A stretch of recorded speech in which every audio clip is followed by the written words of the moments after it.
भाग्य का लिखा कभी नहीं मिटता। ये एक पंडित और यमदूत की कहानी है। दोस्तों, कहानी को ध्यानपूर्वक सुनिएगा। बहुत ही अच्छी कहानी है। जय श्री कृष्ण। दोस्तों, एक समय की बात है। किसी गांव में एक बहुत ही ज्ञानी पंडित रहता था। एक दिन वह अपने बचपन के मित्र से मिलने के लिए दूसरे गांव जा रहा था। वह मित्र बचपन से ही गूंगा व एक पैर से अपाहिज था। मित्र का गांव काफ़ी दूर था। रास्ते में और भी कई छोटे छोटे गांव पड़ते थे। पंडित अपने धुन में चला ही जा रहा था कि रास्ते में उसे एक और आदमी मिल गया। वह भी पंडित के साथ साथ चलने लगा। पंडित ने सोचा, चलो अच्छा ही हुआ, साथ साथ चलने से सफ़र जल्दी कट जाएगा। चलते चलते पंडित ने उस आदमी से उसका नाम पूछा तो उस आदमी ने अपना नाम महाकाल बताया। पंडित को यह नाम थोड़ा अजीब सा लगा, पर पंडित ने नाम के विषय में कुछ और पूछना उचित नहीं समझा। दोनों धीरे धीरे साथ में चल ही रहे थे। तभी रास्ते में एक गांव आया तो महाकाल ने पंडित से कहा, तुम आगे चलो, मुझे इस गांव में एक संदेशा देना है, मैं तुमसे आगे मिलता हूँ। पंडित ने कहा, ठीक है, और आगे की ओर चल दिया। तभी ही गांव में खबर फैली कि एक व्यक्ति को भैंसे ने मार दिया है। जैसे ही भैंसे ने उस व्यक्ति को मारा, ठीक थोड़ी ही देर में महाकाल आ गया। फिर चलते चलते दोनों एक दूसरे गांव के बाहर पहुंचते हैं, जहां पर एक छोटा सा मंदिर बना था। ठहरने की व्यवस्था भी अच्छी लग रही थी। पंडित के मित्र का भी गांव वहां से दूर था और रात्रि भी होने वाली थी। तो पंडित ने कहा, रात्रि होने वाली है, पूरा दिन चलते चलते थकान भी लग रही है और भूख भी लगी है, तो यहीं भोजन करके आराम कर लेते हैं, सुबह आराम से आगे का सफ़र करेंगे। महाकाल ने कहा, ठीक है, मुझे इस गांव में किसी को कुछ ज़रूरी सामान देना है, तुम खाना खा लो और आराम करो, मैं बाद में आके खा लूँगा। इतना कहकर वह चला गया। लेकिन उसके जाते ही कुछ ही देर में उस गांव में धुआं उठता दिखाई दिया और देखते ही देखते पूरे गांव में आग लग गई। पंडित ने आश्चर्य से सोचा, यह महाकाल जहां भी जाता है वहां किसी न किसी तरह की हानि जरूर हो जाती है, कुछ तो गड़बड़ है। लेकिन पंडित ने रात्रि में महाकाल से इस बात का कोई जिक्र नहीं किया। सुबह दोनों ने फिर अपने गंतव्य की ओर चलना प्रारंभ कर दिया। कुछ ही दूर में फिर एक गांव आया तो महाकाल ने फिर पंडित से कहा, आप आगे चलते जाइए, मैं कुछ दूर में आपसे मिलता हूँ। मुझे इस गांव में भी कुछ ज़रूरी काम है, तो काम करके मैं आपसे कुछ आगे मिल लेता हूँ। यह कहकर महाकाल जाने लगा। लेकिन इस बार पंडित आगे नहीं बढ़ा, बल्कि वहीं खड़ा होकर महाकाल को देखता रहा कि अब वह कहाँ जाता है और क्या करता है। तभी लोगों की आवाज़ें सुनाई देने लगी कि किसी व्यक्ति को सांप ने काट लिया है और वह मर गया है। ठीक उसी समय महाकाल फिर से उस पंडित के पास पहुंच गया। लेकिन इस बार पंडित को सहन नहीं हुआ। उसने महाकाल से पूछ ही लिया कि तुम जिस गांव में जाते हो वहां कोई ना कोई नुकसान जरूर हो जाता है, क्या तुम मुझे बता सकते हो, ऐसा क्यों होता है? तो महाकाल ने जवाब दिया, पंडित जी, आप तो मुझे बहुत बड़े ज्ञानी मालूम पड़े थे, इसीलिए मैं आपके साथ चलने लगा था, क्योंकि ज्ञानियों का संग बहुत अच्छा होता है।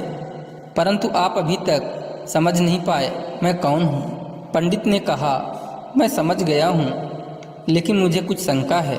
अगर आप ही अपना उपयुक्त परिचय दे दें तो मुझे आसानी होगी।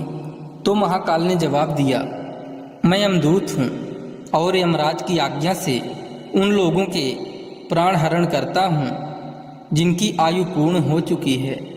हालांकि पंडित को पहले से ही इस बात की शंका थी, फिर भी महाकाल के मुंह से यह सुनकर पंडित घबरा गया।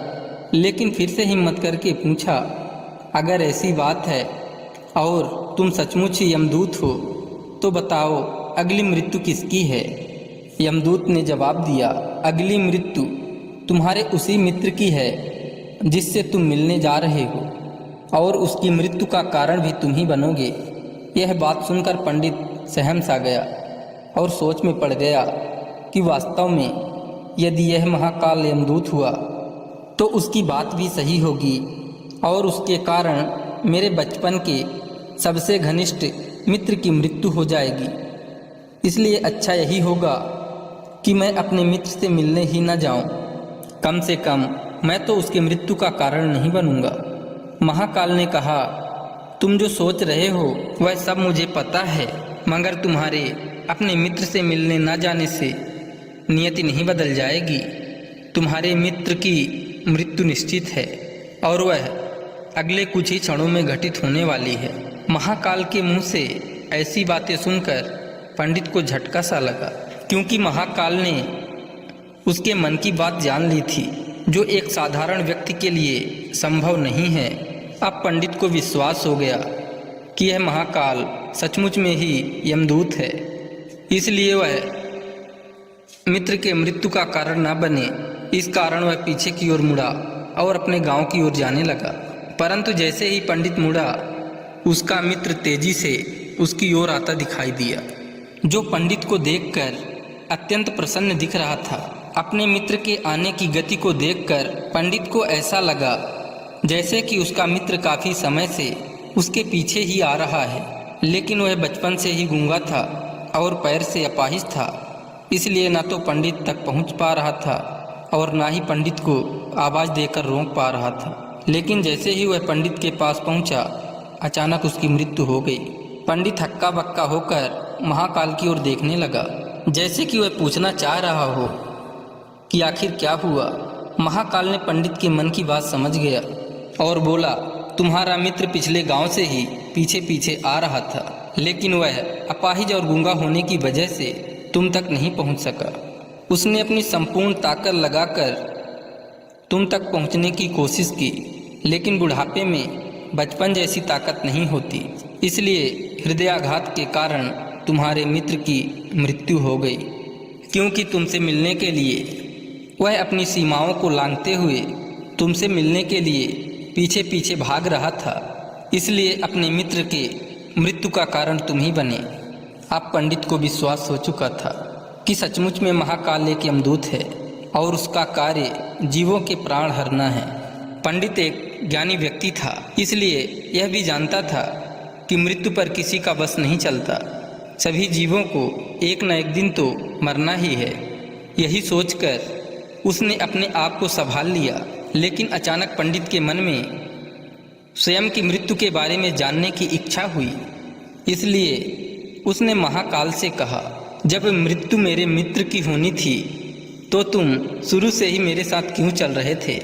महाकाल ने जवाब दिया, मैं तो सभी के साथ चलता हूँ और हर क्षण चलता रहता हूँ, किंतु लोग पहचान नहीं पाते, क्योंकि लोगों के पास अपनी समस्याओं के अलावा किसी और व्यक्ति, वस्तु या घटना के संदर्भ में सोचने व उसे देखने समझने का समय ही नहीं होता। तो पंडित ने कहा, क्या तुम बता सकते हो मेरी मृत्यु कब और कैसे होगी? तो महाकाल ने कहा, हालांकि किसी सामान्य जीव को यह जानना उपयुक्त नहीं है, क्योंकि कोई भी जीव अपनी मृत्यु के बारे में जानकर दुखी ही होता है, लेकिन तुम ज्ञानी व्यक्ति प्रतीत होते हो और अपने मित्र की मृत्यु को जितनी आसानी से सहन कर लिया है, उसे देखकर लगता है तुम अपनी मृत्यु के बारे में जानकर भी दुखी नहीं होगे। तो तुम्हारी मृत्यु आज से ठीक 6 महीने बाद आज के ही दिन किसी दूसरे राज्य में फांसी लगने से होगी। और सबसे आश्चर्य की बात यह होगी कि तुम स्वयं खुशी से फांसी को स्वीकार कर लोगे। इतना कहकर महाकाल जाने लगा, क्योंकि महाकाल के पास पंडित के साथ चलते रहने का अब कोई कारण नहीं था। पंडित भी अपने मित्र की यथाशक्ति कर्मकांड करके अपने गांव चला गया, लेकिन कोई व्यक्ति कितना भी ज्ञानी क्यों न हो, अपनी मृत्यु की बात जानकर व्यथित तो होता ही है और मृत्यु से बचने के लिए कुछ न कुछ करता ही है। सो पंडित ने भी किया, क्योंकि पंडित विद्वान था, इसलिए उसकी ख्याति उसके राज्य के राजा तक थी। तो पंडित ने सोचा, राजा के पास तो कई ज्ञानी मंत्री होते हैं, तो मेरी मृत्यु से संबंधित समस्या का कोई न कोई हल निकाल ही लेंगे। तो पंडित यह सोचते हुए राज दरबार में पहुंच जाता है और राजा को सारा वृत्तांत सुनाया। राजा ने अपने मंत्रियों को बात बताई और उनसे सलाह मांगी। अंत में सभी ने विचार विमर्श करके कहा, अगर पंडित की बात सही है तो उसकी मृत्यु भी 6 महीने के बाद ही होगी, लेकिन मृत्यु तब होगी जब वह किसी दूसरे राज्य में जाएगा। यदि वह दूसरे राज्य में जाए ही ना तो मृत्यु भी नहीं होगी। मंत्रियों का यह सलाह राजा को भी उपयुक्त लगी। तो पंडित के रहने की व्यवस्था महल में कर दी गई और राजा के आदेश के बिना उस पंडित से किसी को भी मिलने नहीं दिया जाता था। लेकिन पंडित कहीं भी आ जा सकता था ताकि यह ना लगे कि वह राजा की कैद में है। परंतु पंडित डर के मारे स्वयं ही कहीं आता जाता नहीं था। धीरे धीरे पंडित की मृत्यु का समय नज़दीक आने लगा और वह भी दिन आ गया जब पंडित की मृत्यु होनी थी। तो जिस दिन पंडित की मृत्यु होने वाली थी तो पंडित डर के मारे उस दिन जल्दी ही सो गया ताकि जल्दी से वह रात बीत जाए और अगला दिन आ जाए तो मृत्यु टल सके। लेकिन पंडित को स्वयं नींद में चलने की बीमारी थी और इस बीमारी के बारे में वह स्वयं भी नहीं जानता था। अतः राजा या किसी वैद्य को इस बीमारी के बारे में बताने का तो प्रश्न ही नहीं उठता। पंडित अपनी मृत्यु को लेकर बहुत चिंतित था और नींद में चलने की बीमारी तभी आती है जब नींद ठीक तरह से न हो पा रही हो। तो उसी रात पंडित को नींद में चलने का दौरा पड़ा। वह उठा और महल से निकलकर अस्तबल में गया। पंडित राजा का खास मेहमान था, इसलिए किसी पहरेदार ने भी नहीं रोका और न ही किसी तरह की पूछताछ की। अस्तबल में पहुंचकर वह सबसे तेज चलने वाले घोड़े की पीठ में सवार होकर नींद में ही राज्य की सीमा के बाहर किसी दूसरे राज्य में चला गया। इतना ही नहीं, वह दूसरे राज्य के राजा के महल में पहुंच गया और उस महल के पहरेदार ने भी उसे नहीं रोका और ना ही कोई पूछताछ की। सभी लोग रात्रि की अंतिम प्रहर होने के कारण नींद में थे। वह पंडित सीधे राजा के शयन कक्ष में पहुंच गया। जहां राजा और रानी सो रहे थे वहीं पंडित भी जाकर लेट गया। सुबह हुई तो राजा ने पंडित को रानी के बगल में सोया हुआ देखा, जिससे राजा बहुत क्रोधित हुआ। पंडित को गिरफ्तार कर लिया गया। पंडित को तो कुछ समझ में ही नहीं आ रहा था कि आखिर दूसरे राज्य में और राजा के शयन कक्ष में कैसे पहुंच गया। लेकिन वहाँ ये सब सुनने वाला कौन था। राजा ने पंडित को दरबार में हाजिर करने को हुक्म दिया। कुछ समय बाद पंडित को दरबार में लाया गया। कुछ समय बाद राजा का दरबार लगा। जहाँ राजा ने पंडित को देखा और देखते ही इतना क्रोधित हुआ कि पंडित को फांसी पर चढ़ा देने का आदेश सुना दिया। फांसी की सजा सुनकर पंडित कांप गया। फिर भी कुछ हिम्मत कर राजा से कहा, महाराज, मैं नहीं जानता कि राजमहल में कैसे पहुंचा। मैं ये भी नहीं जानता हूँ कि आपके शयन कक्ष में कैसे आया और आपके राज्य के किसी पहरेदार ने रोका क्यों नहीं। लेकिन मैं इतना जानता हूँ कि आज मेरी मृत्यु होनी थी और होने भी जा रही है। राजा को यह बात थोड़ी अटपटी लगी। उसने पूछा, तुम्हें कैसे पता कि आज तुम्हारी मृत्यु होनी है? कहना क्या चाहते हो? राजा के इस सवाल के जवाब में पंडित ने पिछले 6 महीने की कहानी बता दी और कहा, महाराज, मेरा क्या किसी भी सामान्य व्यक्ति में इतना साहस नहीं कि वह राजा के शयन कक्ष में राजा की उपस्थिति में रानी के पास सो जाए। राजा को पंडित की बात में थोड़ा सत्यता दिखाई दिया, परंतु उसने सोचा यह मृत्यु से बचने के लिए महाकाल और अपनी मृत्यु की भविष्यवाणी का बहाना बना रहा है। इसलिए राजा ने पंडित से कहा, यह तुम्हारी बात सत्य है और आज तुम्हारी मृत्यु का दिन है, जैसा कि महाकाल ने तुमसे कहा था, तो तुम्हारी मृत्यु का कारण मैं नहीं बनूंगा। लेकिन अगर बात झूठी निकली तो निश्चित ही आज तुम्हारी मृत्यु का दिन होगा। क्योंकि पड़ोसी राज्य का राजा उसका मित्र था। उसने तुरंत सिपाहियों के हाथ दूसरे राज्य के राजा को पत्र भेजा और पंडित की बात के सत्यता का प्रमाण मांगा। शाम तक भेजे गए सैनिक लौटे और उन्होंने बताया कि महाराज, पंडित जो कह रहा है वो पूर्णतः सत्य है। दूसरे राज्य के राजा ने पंडित को रहने के लिए अपने ही महल में संपूर्ण व्यवस्था कर रखी थी और पिछले 6 महीने से पंडित राजा का मेहमान था। कल राजा अंतिम बार इसके शयन कक्ष में मिले थे और इसके बाद यह इस राज्य में कैसे पहुंच गया इसकी जानकारी किसी को भी नहीं है।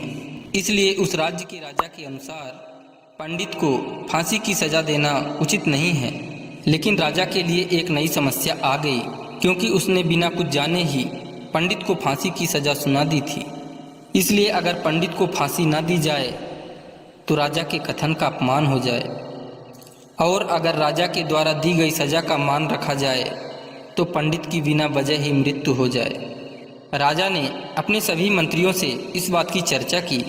सभी मंत्रियों ने सुझाव दिया कि महाराज पंडित को एक कच्चे सूत से फांसी लगवा दें। इससे आपके कथन का भी मान रह जाएगा और कच्चे सूत के धागे से पंडित को भी फांसी नहीं लगेगी और उसके प्राण बच जाएंगे। राजा को यह सुझाव अच्छा लगा। उसने ऐसा ही आदेश सुना दिया। पंडित के लिए कच्चे धागे के सूत का फांसी का फंदा बनाया गया और नियम के अनुसार पंडित को फांसी पर चढ़ाया जाने लगा। सभी लोग खुश थे कि न तो पंडित मरेगा और न ही राजा का वचन झूठा पड़ेगा। पंडित को भी विश्वास था कि सूत के धागे से तो उसकी मृत्यु हो ही नहीं सकती, इसलिए वह भी खुशी खुशी फांसी पर चढ़ने को तैयार था, जैसा कि महाकाल ने उससे कहा था। लेकिन जैसे ही पंडित को फांसी दी गई, सूत का धागा तो टूट गया, लेकिन टूटने से पहले उसने अपना काम कर दिया था। पंडित के गले की नस सूत के धागे से कट चुकी थी और पंडित जमीन पर पड़ा तड़प रहा था। हर धड़कन के साथ उसके गले से खून की फुहार निकल रही थी और देखते ही देखते पंडित का शरीर पूरी तरह से शांत हो गया। सभी लोग आश्चर्यचकित थे, पंडित को मरते देख रहे थे। किसी को विश्वास ही नहीं हो रहा था कि इस कमज़ोर से धागे से किसी की मृत्यु हो सकती है। लेकिन घटना घट चुकी थी। नियति ने अपना काम कर दिया था। जो होना होता है वो होकर ही रहता है। हम चाहे जितनी भी सावधानियां बरतें, जितना भी उपाय कर लें, लेकिन हर घटना और घटना का पूरा प्रणाली पहले से ही तय होता है, जिसे हम थोड़ा सा भी इधर उधर नहीं कर सकते। इसलिए ईश्वर ने हमें भविष्य जानने की क्षमता नहीं दी है, ताकि हम अपने जीवन को ज़्यादा बेहतर तरीके से जी सकें। और यही बात उस पंडित पर भी लागू होती है। यदि पंडित ने महाकाल से